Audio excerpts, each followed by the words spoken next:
नमस्कार. Prime time महाराष्ट्रामध्ये आपल्या सगळ्यांचं स्वागत. खरं तर महाराष्ट्राच्या राजकारणामध्ये नेमकं काय चाललं आहे काहीच कळत नाही आहे. कधी छावा चित्रपट, फुले चित्रपट याच्यावरनं जातीय धार्मिक मुद्दे पुढे आणले जातात. लोकांचे प्रश्न हे तसेच राहत आहेत.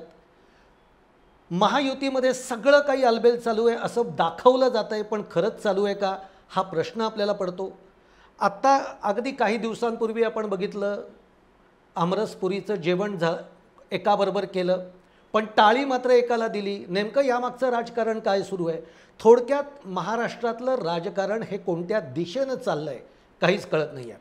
त्यामुळे ते समजून घेण्यासाठी आज आपल्याबरोबर प्रशांत कदम आहेत. प्रशांत कदमजी, खूप खूप स्वागत प्राईम टाईम महाराष्ट्रामध्ये. मी प्रशांत कदम यांची ओळख करून देणं खरं तर काही गरजेचं नाही, कारण तुम्ही त्यांना बघत आलेलं आहात.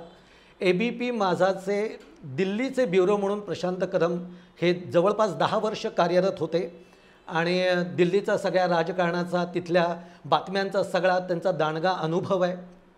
याशिवाय सध्या त्यांनी आता स्वतंत्र पत्रकारिता सुरू केली आणि स्वतःचं प्रशांत कदम हे यूट्यूब चॅनलसुद्धा त्यांनी सुरू केलं आहे, जे आत्ता सगळ्यांना म्हणजे सगळे आवर्जून त्याला फॉलो करत असतात, बघत असतात. त्यामुळे पण तरी एवढी ओळख करून देऊन मी थांबणार नाही, कारण प्रशांत कदम यांची बातमी म्हणजे मी ABP माझावर जेव्हा त्यांना बघायचो तेव्हा बातमी देताना कुठलीही बातमी असू देत ती अत्यंत सोपी, संयत शब्दात, साधेपणानं, सोप्या शब्दांमध्ये ती दिली जायची. त्यामुळे ती बातमी कळायची. मी मुद्दामून हे आवर्जून प्रशांत कदम मुद्दामून सांगितलं, कारण त्या गोष्टीपासून मी बऱ्याच गोष्टी शिकलो म्हणून.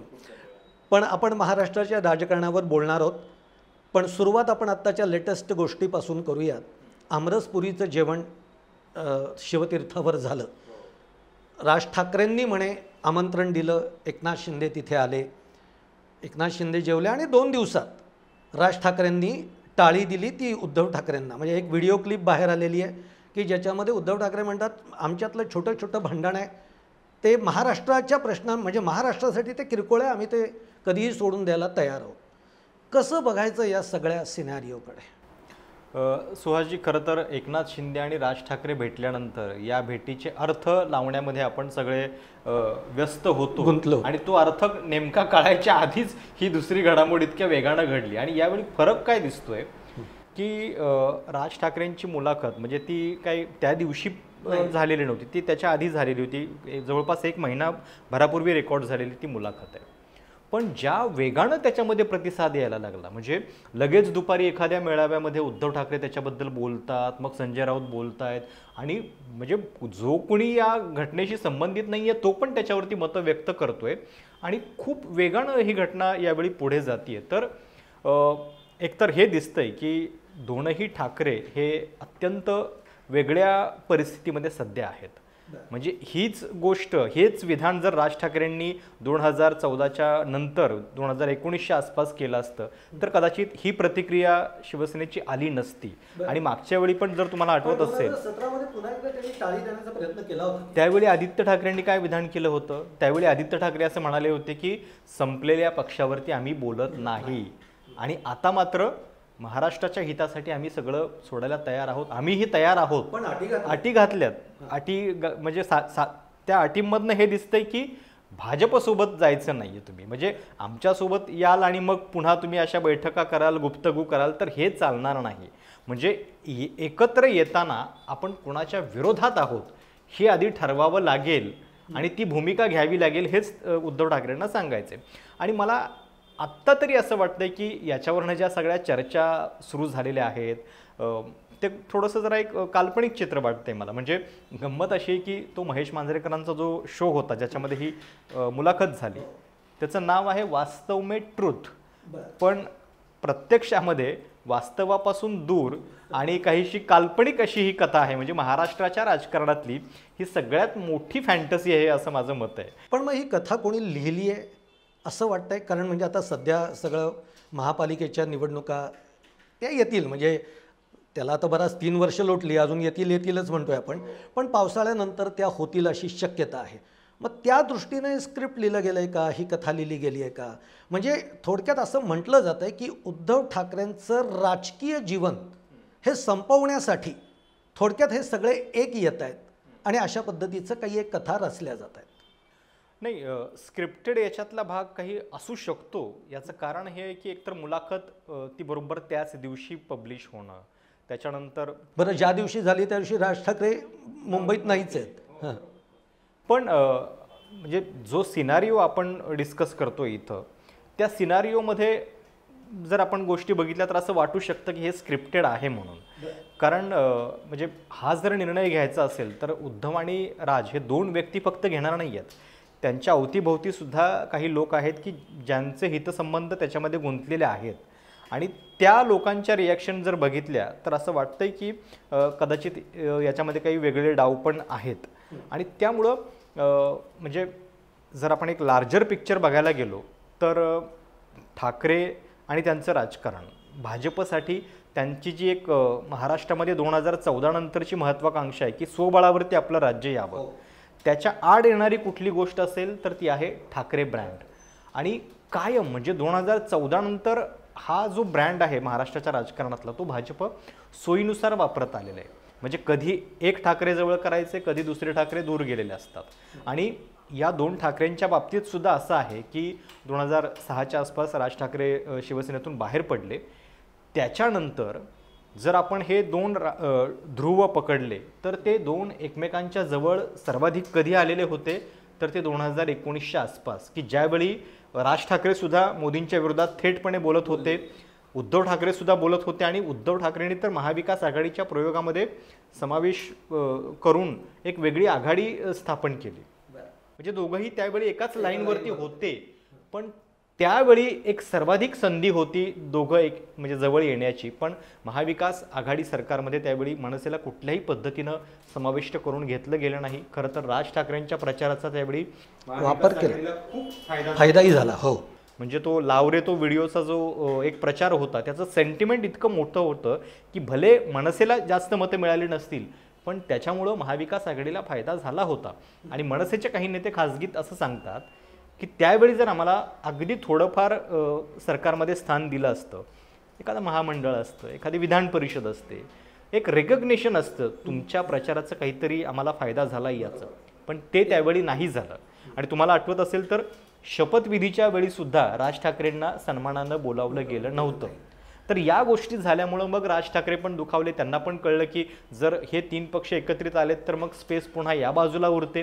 आणि मग त्यांनी पुन्हा भगवी शाल अंगावरती घेतली आणि मग ते भोंग्यांच्या विरोधात बोलायला लागले मशिदीवरच्या. आता पुन्हा असं झालंय की ज्या पद्धतीचा निकाल आला महाराष्ट्रामध्ये, म्हणजे असा जर निकाल आला नसता, भाजपचा आकडा थोडा कमी असता, ज्याच्यामध्ये मनसेचे पण काही आमदार असते, तर मग ही चर्चा अजिबातच नसती झाली. कारण याच राज ठाकरेंनी विधानसभा निवडणुकीच्या प्रचारात जाहीर करून टाकलेलं होतं की फडणवीस हे मुख्यमंत्री असतील. म्हणजे त्यावेळी तर ते स्वतंत्र लढत होते, महायुतीचा भाग नव्हते, पण तरी देखील जाहीरपणे ते सांगत होते की फडणवीसच मुख्यमंत्री होते. याचा अर्थ हा आहे की आत्तासुद्धा म्हणजे त्यांचं जर आपण शेवटचं पब्लिक स्टेटमेंट पकडलं राज ठाकरेंचं, जे गुढीपाडव्याच्या मेळाव्यामध्ये झालं, त्याच्यामध्ये त्यांनी सगळी टीका केली, पण शेवटी काय बोलले ते की फडणवीस यांना माझं आव्हान आहे की आम्ही जो सांगतोय तो अजेंडा तुम्ही स्वीकारा, त्याच्यावरती म्हणजे काम करा, आमचा पाठिंबा तुम्हाला आहे. याचा अर्थ ते अजूनही भाजपच्याच जवळ आहेत. थेट अलायन्समध्ये जरी सहभागी नसले तरी ते अजून भाजपच्या त्या कक्षेमध्ये आहेत.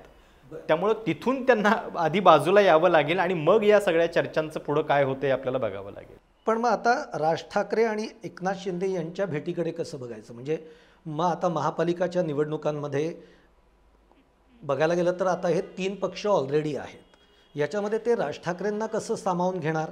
म्हणजे असं कळतंय की जी काही भेट झाली राज ठाकरे एकनाथ शिंदे ही त्यांना घडवायला सांगितली गेली. म्हणजे भाजपला कुठेतरी राज ठाकरेंना बरोबर आणायचं आहे. असंही म्हटलं जातं की आमच्यातले आम्ही जागा देऊ पण राज ठाकरे आपल्याबरोबर पाहिजेत. नेमकं काय गणित आहे हे? ही भेट होण्याच्या आधी एक मोठी घडामोड महाराष्ट्राच्या राजकारणामध्ये घडलेली होती की अमित शहा महाराष्ट्रामध्ये येऊन गेले आणि त्यावेळी अमित शहा आणि एकनाथ शिंदेंची एक स्वतंत्रपणे चर्चा झाली. त्याच्यानंतर पुढच्या 24-48 तास झाल्यानंतर एकनाथ शिंदे राज ठाकरेंना जाऊन भेटतात. त्यामुळं तुम्ही जे म्हणताय की ही घडवली गेलेली आहे, तर मला पण जेव्हा ते भेटीची मी दृश्य बघितली की राज ठाकरे आणि एकनाथ शिंदे भेटत आहेत, तेव्हा मला पहिल्यांदा म्हणजे माझ्या डोळ्यासमोर हेच आलं की अरे हे भेटतायत खरं, पण यांना भेटायला लावणारा जो माणूस आहे, एक शक्ती आहे, ती वेगळी आहे कोणीतरी. आणि तेच आहे ते, कारण भाजपला समोर दिसतीये मुंबई महानगरपालिका आणि तिथं त्यांना कुठल्याही पद्धतीनं ठाकरेंना कशाही पद्धतीची सहानुभूती मिळू द्यायची नाही आहे.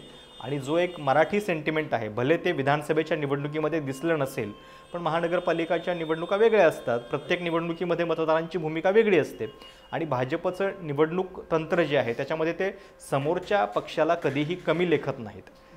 त्याच्या सर्व शक्तीनिशी त्याला जोखून मग रणनीती आखत असतात. आणि म्हणून मला असं वाटतंय की कदाचित ही भेट जी आहे ती भाजपच्या इशाऱ्यावरती, अमित शहांच्या इशाऱ्यावरतीच झालेली आहे.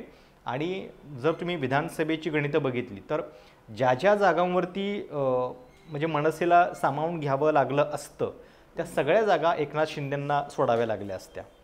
त्यामुळं त्यावेळी अशी एक चर्चा होती की एकनाथ शिंदेंचाच विरोध होता की राज ठाकरे आपल्यासोबत नकोत, आणि म्हणून ती गोष्ट जी आहे ती पुढे घडलेली नव्हती.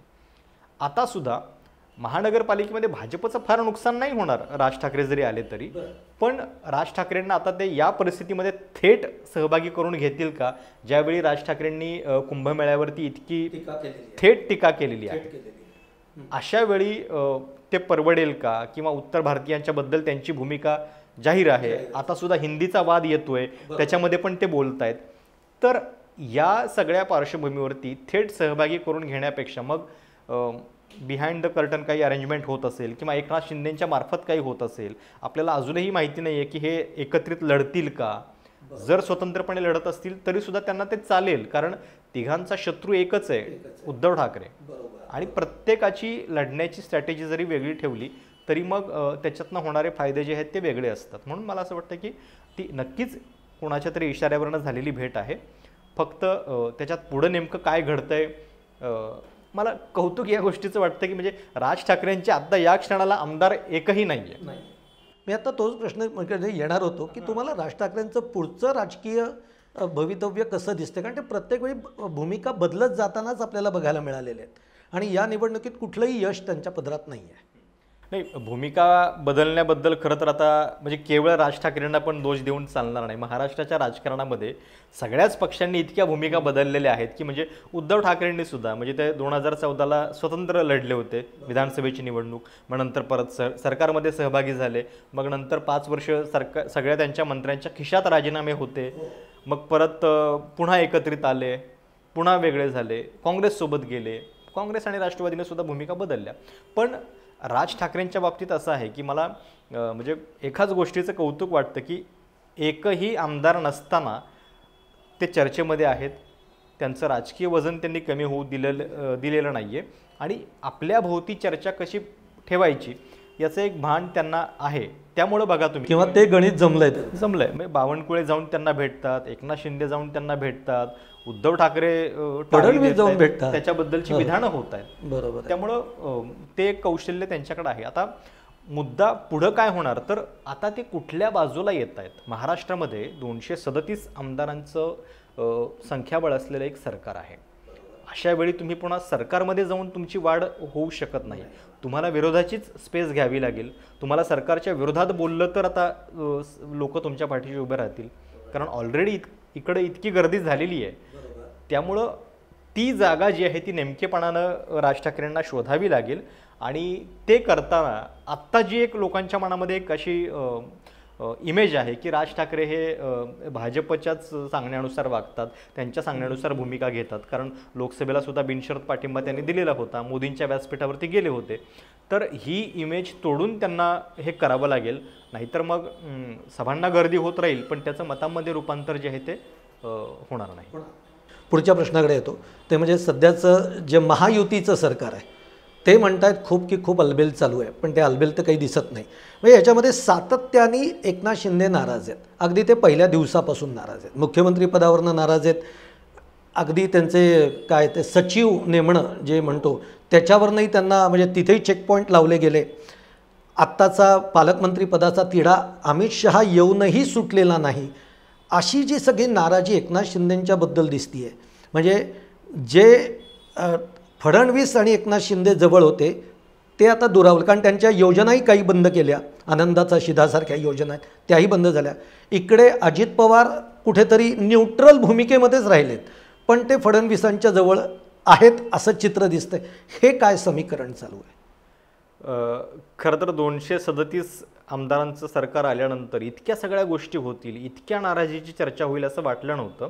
आणि एकनाथ शिंदे यांच्यासाठी म्हणजे मुख्यमंत्री होणं हा जितका धक्का होता त्याच्यापेक्षा मुख्यमंत्रीपद जाणं हे जास्त त्यांच्यासाठी धक्कादायक आहे. आणि म्हणजे एक असं दिसतं की त्यांना कदाचित त्यांची धारणा अशी आहे की आपण जे धाडस केलं शिवसेना फोडण्याचं आणि इतके सगळे आमदार आपण सोबत घेऊन आलो, भाजपला आपण सत्तेत आणलं, कारण ती एक कोंडी झालेली होती. म्हणजे सगळे पक्ष एका बाजूला भाजपच्या विरोधात एकवटलेले होते. अशा वेळी एकनाथ शिंदेंनी जे कृत्य केलं त्याच्यामुळे भाजपला सत्तेत यायची संधी मिळाली. कदाचित एकनाथ शिंदेंचा समज असा आहे की त्यांच्या या धाडसाची किंमत जी आहे ती केवळ 2-2.5 वर्षांचं मुख्यमंत्रीपद नाही आहे, त्याच्यापेक्षा मोठी किंमत आहे ती. आणि त्याच्याबद्दलचा एक शब्द कदाचित भाजपच्या श्रेष्ठींनी त्यांना दिला असावा, म्हणूनच कदाचित इतक्या मोठ्या प्रमाणामध्ये त्यांची नाराजी जी आहे. आता त्या नाराजीबद्दल ते कितीही लपवालपवी करत असले तरी त्यांचं ते असं अचानक दरेगावामध्ये निघून जाणं, पालकमंत्रीपदावरनं होणाऱ्या गोष्टी किंवा त्यांचेच निर्णय सरकारमधले ज्या पद्धतीने फिरवले गेलेले आहेत. गणेश नाईक ठाण्यामध्ये जाऊन बैठका घेऊ लागलेले आहेत. उद्या ठाणे महानगरपालिकेची निवडणूक आली तर हे युद्ध अजून जास्त पेटलेलं आपल्याला बघायला मिळेल. या सगळ्या पार्श्वभूमीवरती मला असं वाटतं की त्यांची पुढची वाटचाल जी आहे ती खूप तशी अवघड आहे. आणि देवेंद्र फडणवीस जोपर्यंत महाराष्ट्रात आहेत तोपर्यंत ते आता पुढचं त्यांचं जे मिशन आहे स्वबळावरती सत्ता, यासाठी जितके पंख कमी करता येतील तितके ते करतील. आणि जो काही उपयोग होता एकनाथ शिंदे यांचा तो त्या 2-2.5 वर्षांपुरचा होता आणि तो मला वाटतं भाजपच्या दृष्टीनं संपलेला आहे. मित्रपक्षांचं भाजप काय करतं याची एक देशभरातली फार मोठी यादी आहे की त्या मित्रपक्षांचा वापर झाल्यानंतर त्या मित्रपक्षांचं अस्तित्व संपवलेलं आहे भाजपनं. त्याच मालिकेमध्ये आता पुढं एकनाथ शिंदेंचा समावेश होतोय का? आणि आत्ता जे आपण चर्चा करतोय ठाकरे एकत्रित येण्याचं, त्याचं पण पुढं काय होते माहिती नाही, पण त्याच्याबद्दलची जर काही पुढं गोष्ट घडलीच तर त्या सगळ्यामध्ये अस्तित्वहीन अशा पद्धतीचं राजकारण जे आहे ते एकनाथ शिंदेंचं होऊ शकतं. पण त्याच मालिकेतला सध्या एक एपिसोड असा पण सुरू आहे का? म्हणजे सध्या पश्चिम महाराष्ट्राकडे जर बघितलं, आता संग्राम थोपटे आजच भाजपमध्ये ते प्रवेश करत आहेत, त्यांनी जाहीर केलं. तिकडे विशाल पाटील म्हणून आहेत, तेही भाजपामध्ये येण्याच्या स्थितीत आहेत. भाजपामध्ये असं ते म्हणलेलं नाही आहेत, पण आता मला मंत्रिपद हवं आहे असं ते म्हणत आहेत. पण मग त्यांना ओढलं जाईल किंवा चंद्रकांत पाटील त्यांच्या जवळचे आहेत त्यामुळे ते ओढलं जाईल. कोल्हापूरमध्ये सुद्धा समरजित सिंग घाडगे जे आहेत ते येऊ इच्छित होते पण त्यांना रोखलं आहे आणि त्यांच्याऐवजी संजय घाडगे म्हणून जे आहेत त्यांना आणलेलं आहे. म्हणजे पश्चिम महाराष्ट्रावर जो काँग्रेस आणि राष्ट्रवादी असा जो एक गड त्यांचा होता तो आता खिळखिळा करत जायचं आणि तिकडे आपलं वर्चस्व प्रस्थापित करायचं असा एक भाजपचा ट्रॅक चालू आहे का? आणि याच्यामध्ये ॲटोमॅटिकली अजितदादाही कमकुवत होतात.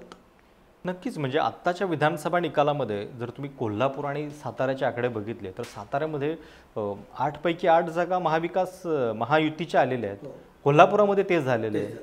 म्हणजे आपण जर पश्चिम महाराष्ट्राचा मॅप बघितला तर एकमेव काँग्रेसचा आमदार हा विश्वजित कदम आहे. त्याच्या व्यतिरिक्त आमदार नाहीये. ही केवढी मोठी वाताहत आहे काँग्रेसची. आणि प्लस हा आत्ता जरी अजित पवार सत्तेत असले तरी भविष्यात त्यांच्यासाठी पण धोका आहे, कारण त्यांच्याच बालेकिल्ल्यामध्ये पाय रोवत आहे भाजप सध्या. म्हणूनच बऱ्याच ठिकाणी पालकमंत्री नेमताना सुद्धा भाजपनं असे नेमलेले आहेत की ते तोडीसतोड तिथं राजकारण करतील आणि हे जे प्रस्थापित आहेत त्यांना म्हणजे अंगावर घेतील अशा पद्धतीचं राजकारण जे आहे ते करताना भाजप दिसतंय. आणि नक्कीच म्हणजे कुठलाही पक्ष, आणि म्हणजे भाजपला नावं ठेवण्यात अर्थ नाही, कुठलाही पक्ष शेवटी एका ठराविक काळानंतर आपली स्वतःची सत्ता कशी येईल हेच बघेल आणि त्याच पद्धतीचं राजकारण ते तिथं करताना दिसत आहेत. बरं, हे सगळं फोडाफोडीचं राजकारण आहे, पण आपण बघतो की उद्धव ठाकरेंचा जो पक्ष आहे उभाठा, याच्यामधनं मोठ्या प्रमाणामध्ये गळतीच बघायला मिळते. आणि ही सगळी होत असताना उद्धव ठाकरेंचं कायम एक वाक्य असतं, जाणारे जाऊ देत, त्यांची चिंता आपल्याला करायची नाही. असं हे किती काळ ते म्हणत राहणार आहेत? म्हणजे मला ना स्वतःला एक व्यक्तिगत असा प्रश्न पडतो की आज जसं राज ठाकरे आणि एकनाथ शिंदे जेवणावळीच्या भले निमित्त काही असू देत पण ते भेटत आहेत, इकडे शरद पवार आणि अजित पवार सुद्धा भेटतात, अगदी शरद पवार आणि देवेंद्र फडणवीस सुद्धा भेटतात. म्हणजे राजकीय वैर राजकीय आहे, पण व्यक्तिगत पातळीवर आमचे संबंध आहेत असे हे सगळेजण बोलतात. उद्धव ठाकरे गटाच्या बाबतीमध्ये असं का होत नाही? म्हणजे संजय राऊतांनीच असं विधान केलेलं आहे की यांना निमित्त मिळतं, यांच्या इन्स्टिट्यूट्स आहेत, त्यामुळे त्या निमित्ताने ते एकत्र येतात. हे कधी अशा वेळ म्हणजे एकदा तू वैरी की तू वैरीच. संजय राऊतांना तर ते शरद पवारांनी एकनाथ शिंदेंना पुरस्कार देणं दिल्लीमधल्या कार्यक्रमामध्ये महाजी शिंदेच्या नावानं तेही आवडलेलं नाही. आणि भेटीगाठी तर नकोच ही त्यांची भूमिका आहे. नाही, तो फरक पहिल्यापासून आहे. म्हणजे दोन पक्ष फुटल्याचं महाराष्ट्रानं बघितलं, राष्ट्रवादी आणि शिवसेना. पण शिवसेनेतला रिस्पॉन्स कसा होता की ते दुसऱ्या दिवसापासून गद्दार वगैरे त्यांनी सुरू केलं आणि पूर्णपणे चॅनल जे आहे ते कम्युनिकेशनचं बंद करून टाकलं. आत्तासुद्धा ते त्याच मनभूमिकेत आहेत. शरद पवारांचं तसं नव्हतं. म्हणजे शरद पवार हे त्या सगळ्या बंडानंतर सुद्धा आपण ती दृश्य बघितलेली होती की YB चव्हाण सेंटरवरती सगळे ते लोक आले, शरद पवारांना भेटले. आत्तासुद्धा शरद पवारांच्या वाढदिवसाच्या दिवशी अजित पवार आणि हे सगळे भेटले. तर शरद पवारांचं राजकारणच पहिल्यापासून असं राहिलेलं आहे की लोकशाहीमध्ये संवादाला ते महत्त्व देत आलेले आहेत. एकनाथ शिंदेंना पुरस्कार देणं ही थोडीशी राजकारणाच्या पलीकडची गोष्ट आहे असं त्यांना वाटलं, म्हणून त्यांनी ते केलं. पण उद्धव ठाकरेंच्या बाबतीत असं आहे की त्यांनी आता ही जी लढाई आहे त्यांची ती अस्तित्वाची केलेली आहे. भाजपच्या विरोधात ते पूर्ण म्हणजे निग्रहानं लढत आहेत, याच्यामध्ये काही शंका नाही. अनेक लोकांना असं वाटतं की ते आता पुढं मागं जुळवून घेतील वगैरे किंवा त्यांचं काही वेगळंच चाललंय, असं आत्ता तरी दिसत नाहीये. भाजपची सुद्धा ती रिॲक्शन आहे. कारण तुम्ही बघा, चंद्रकांत पाटलांनी मागे एक विधान सहज केलं होतं, तर त्याच्यावरती देवेंद्र फडणवीसांनी लगेचच क्लॅरिफिकेशन दिलं होतं की उद्धव ठाकरेंसोबत आता आमची युती होणार नाही, सातत्याने म्हणत आले ते. आणि किमान असं दिसतंय की महानगरपालिकेच्या निवडणुकांपर्यंत तरी हे वैर जे आहे ते कायम राहणार आहे. आणि त्या दृष्टीनं सगळं संपलेलं असताना मग आपल्याला लढावं लागतंय या भूमिकेतून, मग आता लढायचं तर पूर्ण त्वेषानंच लढायचं या भूमिकेत उद्धव ठाकरे गेलेत.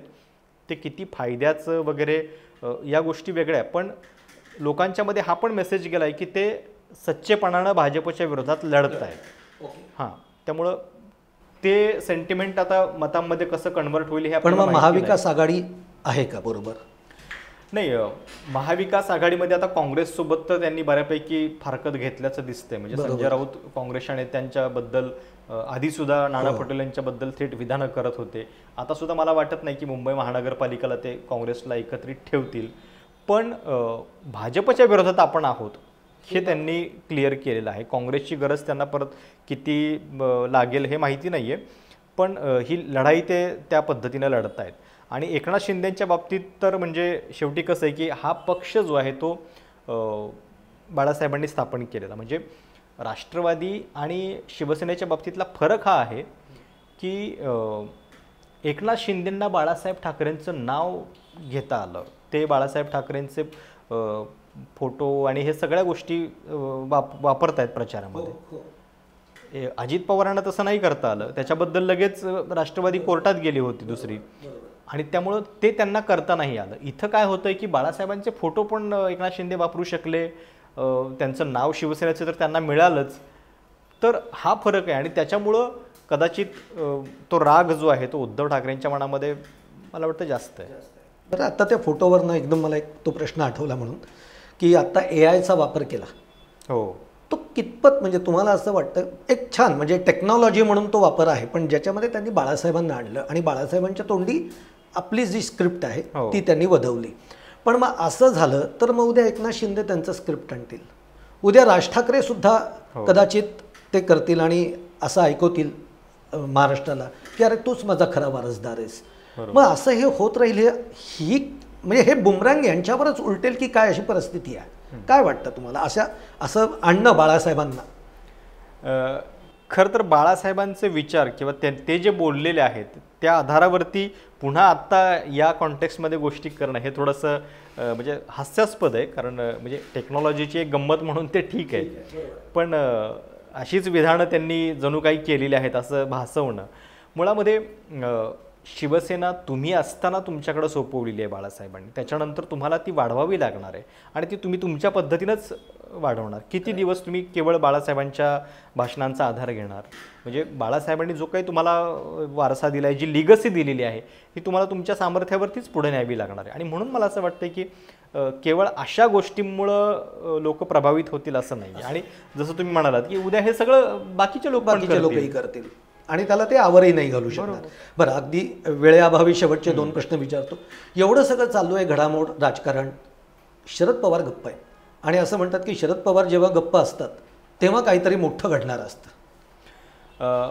शरद पवारांनी बहुधा ही निवडणूक आणि त्याचा जो निकाल आहे त्याच्यानंतर तुर्तास ही काही फार घडामोडी न करण्याची वेळ आहे, शांत बसण्याची वेळ आहे, असं काहीतरी मानून घेतलेलं आहे. पण बाकीच्या गोष्टींमधनं ते स्वतः चर्चेमध्ये राहत आहेत. म्हणजे हे जे पुरस्काराचे कार्यक्रम, साहित्य संमेलनाचं स्वागताध्यक्षपद, मग त्याच्यासाठी स्वतःच मोदींना आमंत्रित किंवा आजही ते पंढरपूरला गेले होते, अशा गोष्टी ते करतायत. आणि दुसरं म्हणजे साहित्य संमेलनाच्या भाषणामध्ये एक वाक्य त्यांनी जे वगळलेलं होतं की जे लिखित भाषणामध्ये होतं की भोवताली वणवा पेटलेला असताना आत्ममग्न राहणाऱ्यांना काळ माफ करणार नाही.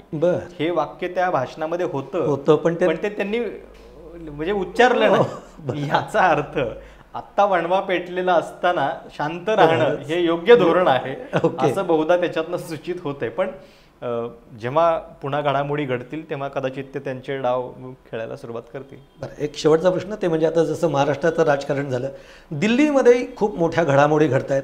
म्हणजे असं ऐकतोय आम्ही की सध्या राष्ट्रीय स्वयंसेवक संघाचं जे राष्ट्रीय नेतृत्व आहे ते दिल्लीत दाखल झालं आहे. दिल्लीतले पंतप्रधानांचे, मोदींचे सगळे कार्यक्रम रद्द करण्यात आलेले आहेत. आता याच्यामध्ये प्रश्न आहे तो राष्ट्रीय अध्यक्षांचा आहे. असं कळतंय की 5 राज्यांच्या अध्यक्ष निवडीवरनं काहीतरी बेबनाव सुरू आहे. नेमकं काय घडतंय? का म्हणजे एकदम RSS इतकी सक्रिय का झालेली आहे? आधी जी म्हणजे RSSची ताकद सगळ्यांना माहिती आहे, ती भाजपलाही माहिती होती, पण सध्या ती दाखवून दिलीच जावी अशा एका मोडवर RSS आलेलं वाटतंय का काय? लोकसभा निवडणुकीच्या प्रचारामध्ये इंडियन एक्सप्रेसला JP नड्डा, तेव्हाचे जे भाजपचे अध्यक्ष होते, त्यांनी एक मुलाखत दिली होती आणि त्याच्यामधली जी हेडलाईन होती की आता म्हणजे आम्ही RSSवरती काही अवलंबून नाही आहे. आणि त्याच्यानंतर जे 240वरती भाजप येऊन ठेपलं, मला वाटतं हा त्याचा परिणाम आहे. आणि पंतप्रधान मोदी हे आत्ता जे नागपूरमध्ये गेले होते ते 2014ला पंतप्रधान झाल्यानंतर पहिल्यांदा गेलेले आहेत संघाच्या मुख्यालयामध्ये.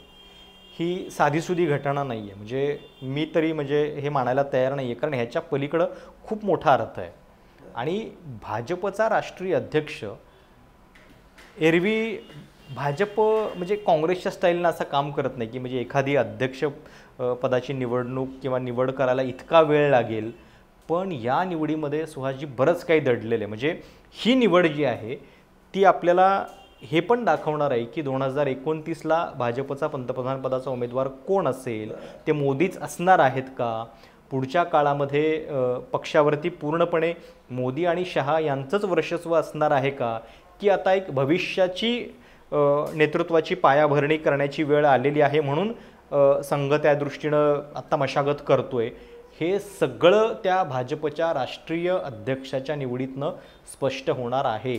आणि दिल्लीत आपण जे काही आत्ता ऐकतोय, बरेच लोक या एका घटनेकडे डोळे लावून बसलेले आहेत. ज्या क्षणी ही निवड जाहीर होईल त्याच्यानंतर प्रचंड काही बदललेलं, एक प्रकारे असं एक वातावरणातला जो बदल असतो तो तुम्हाला जाणवायला सुरुवात होईल. त्यामुळं ती घडामोड नेमकी काय होती, म्हणजे जर अगदी राजनाथ सिंगच अध्यक्ष झाले, पुन्हा मोदी शहांच्या ऐकण्यातलाच कुणी अध्यक्ष झाला, तर मग आपल्याला असं म्हणता येईल की पुन्हा एकदा पूर्णपणे होल्ड जो आहे तो मोदी शहांचा आहे. पण त्याच्याऐवजी जर दुसरं कोणी झालं की जे पूर्णपणे त्यांच्या ऐकण्यातलं नाही, संजय जोशींचं एक नाव आहे, ते खूप सरप्रायझिंग आहे. आणि आत्तासुद्धा म्हणजे संजय जोशींना भेटणाऱ्या लोकांची संख्या जर आपण बघितली म्हणजे एकतर त्यांचं कौशल्य आहे संघटनातलं, त्यांचं फार मोठं कौशल्य आहे.